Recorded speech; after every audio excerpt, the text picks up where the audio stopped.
আর এই যে চিংড়িহাটা মেট্রো, যা সুপ্রিম কোর্ট পর্যন্ত নিয়ে গিয়েছিল তৎকালীন রাজ্য সরকার, করতে দেওয়া হয়নি, বারবার অভিযোগ উঠে আসছিল। আর পালা বদলের পর মেট্রো কর্তৃপক্ষ তৎপর এই কাজটা শেষ করতে। এই কাজের জন্য চিংড়িহাটা বন্ধ রয়েছে শুক্রবার রাত 8টা থেকে 29শে জুন সোমবার সকাল 8টা পর্যন্ত। চিংড়িহাটা উড়ালপুলে বন্ধ থাকবে যান চলাচল।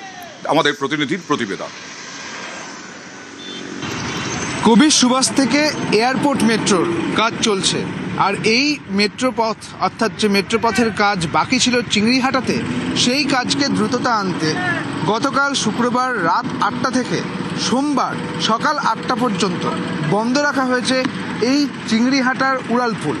চিংড়িহাটা উড়ালপুল মূলত বাইপাস এবং বেলেঘাটার যে সংযোগস্থল, সেই চিংড়িহাটা মোড়, সেখান থেকে উত্তরমুখী যে সমস্ত গাড়ি অর্থাৎ নর্থ বাউন্ডের যে সমস্ত গাড়ি, যে গাড়িগুলি উল্টোডাঙ্গা এবং সল্ট লেকের দিকে যায়, সেই গাড়িগুলিকে চিংড়িহাটা মোড় থেকে ব্রডওয়ের দিকে ঘুরিয়ে দেওয়া হচ্ছে, কিংবা বিল্ডিং মোড় থেকে ঘুরে তারা সল্ট লেকের দিকে যেতে পারে।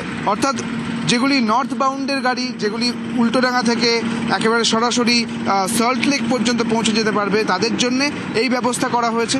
সেক্ষেত্রে চিংড়িহাটা যে উড়ালপুল, তা কিন্তু কলকাতা ট্রাফিক পুলিশের পক্ষ থেকে, কলকাতার পুলিশ কমিশনারের পক্ষ থেকে একেবারে নোটিফিকেশন দিয়ে জানিয়ে দেওয়া হয়েছে।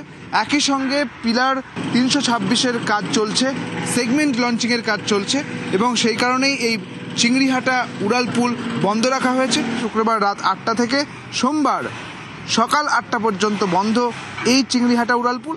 আবার একইভাবেই 3রা জুলাই রাত 8টা থেকে 6 জুলাই সকাল 8টা পর্যন্ত বন্ধ থাকবে এই চিংড়িহাটা উড়ালপুল। ক্যামেরায় খোকনের সঙ্গে সুদীপ্ত, নিউজ 18 বাংলা, কলকাতা।